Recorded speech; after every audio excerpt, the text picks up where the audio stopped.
Let's go! Et salut et bienvenue dans la première vidéo sur la série sur les crypto-monnaies. On va parler donc crypto-monnaie, blockchain, la différence entre le proof of work, le proof of stake, token et coin. Après on verra la spécificité Bitcoin et enfin un outil indispensable à la fin. Allez, c'est parti. Donc déjà, qu'est-ce qu'une crypto-monnaie? Il y a différents noms déjà, crypto-monnaie, monnaie virtuelle, crypto-actif ou monnaie numérique. Il y en a beaucoup. Les plus connus c'est le Bitcoin et l'Ethereum. Et après on a les altcoins qui sont très nombreux. Donc ils ont des utilités alternatives, il y en a plein de différentes. Après on a les shitcoins qui sont soit des copies qui apportent rien de plus, soit qui n'ont pas d'utilité en elles-mêmes. Et enfin on a les meme coins, c'est les mêmes internet qui circulent, donc c'est des cryptos un peu plus humoristiques qui sont apparentés aux shitcoins. Et pour le fonctionnement, les cryptos à la base c'est peer-to-peer, on dit, de pair à pair.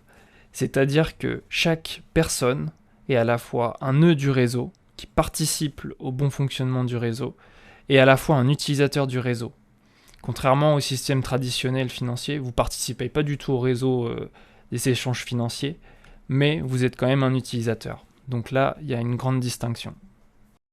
Donc la crypto-monnaie, elle utilise majoritairement la technologie de la blockchain. Imaginez un grand livre de compte ouvert, lisible par tous, où chaque échange, chaque transaction est inscrit à vie dedans entre deux personnes, deux utilisateurs. Un bloc après l'autre. Chaque bloc, il est composé de plusieurs transactions.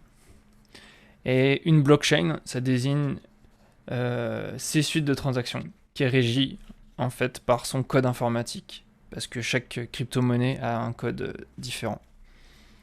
Et une notion intéressante, c'est code is law. Le code est la loi. Moi, j'ai pris un exemple concret de la blockchain Bitcoin. Là, c'est pour voir les blocs du Bitcoin. Et aussi Ethereum, voilà, ça montre les blocs qui sont en cours.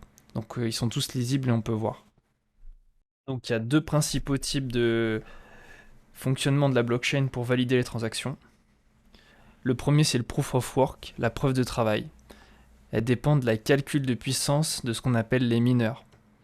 Le premier mineur qui réussit à compléter le puzzle, le calcul, il reçoit la récompense. Pour que ce soit corrompu, il faudrait qu'une personne ait plus que 50% de la puissance de calcul pour créer des blocs frauduleux. Et par exemple, c'est le fonctionnement du Bitcoin. Et faut imaginer que le Bitcoin, la puissance de calcul, elle n'arrête pas d'augmenter. On appelle ça le hash rate. Et ce qui rend qu'il est très robuste. Et on a aussi le proof of stake, la preuve d'enjeu. Donc c'est des validateurs qui vont bloquer sur le réseau une partie de leur crypto-monnaie. Le validateur, il va recevoir des frais de transaction comme récompense. Et le réseau, pour être corrompu, il faut qu'il y ait quelqu'un qui ait plus que 50% des crypto-monnaies du réseau. Mais alors là, ce serait un sacré petit loulou, parce que s'il essaie de corrompre le réseau alors qu'il a plus que la moitié, ben lui-même, il va faire perdre la confiance dans le réseau, et du coup, il va perdre sûrement une bonne partie ou toute sa valeur de ses crypto-monnaies. Maintenant, il faut distinguer aussi deux choses. La différence entre un coin et un token. Donc le coin, il va reposer directement sur sa propre blockchain, sur son propre réseau. Et contrairement au token, qui lui n'opère pas sur sa propre blockchain, pas sur son propre réseau. La distinction, elle est importante, ça vous servira plus tard. Pour le Bitcoin, on distingue le Bitcoin avec le B majuscule pour désigner le réseau, la blockchain.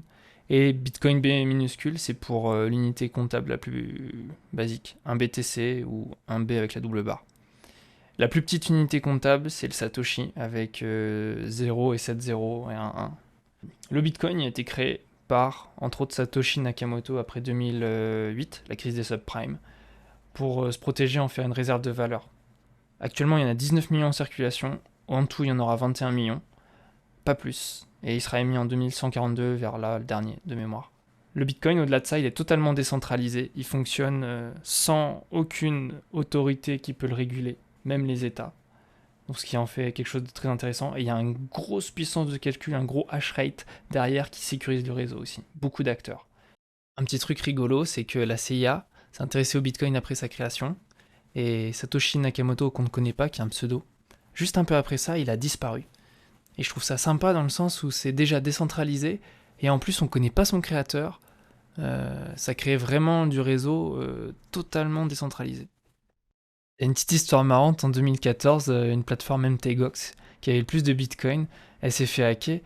Et hélas, les gens, ils ont perdu tout ce qu'ils avaient là-dessus. 415 millions de dollars quand même pour l'époque, pour 1 million de personnes lésées. Et en fait, ces bitcoins perdus, ils ont été récupérés par ces personnes en 2021. Et ça vaut aujourd'hui 31,5 milliards de dollars. Ces gens-là qui auraient sûrement vendu leurs bitcoins avant, entre guillemets, ils ont cette chance de pouvoir les récupérer à un prix dingue. Et je trouve ça assez marrant. Et pour finir, je te présente un outil qui me semble indispensable. C'est CoinMarketCap.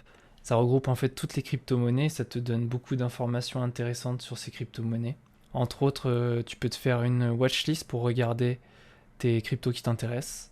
Et tu vas avoir beaucoup d'autres informations, je ne vais pas toutes te les détailler. Par exemple, sur le Bitcoin, tu vois que c'est un coin, donc il supporte sa propre crypto-monnaie. Et tu vois les valeurs, bien sûr, et combien il y en a en circulation, à 19 millions sur 21 millions. Merci d'avoir regardé la vidéo. Prends soin de toi et des tiens, et à la prochaine.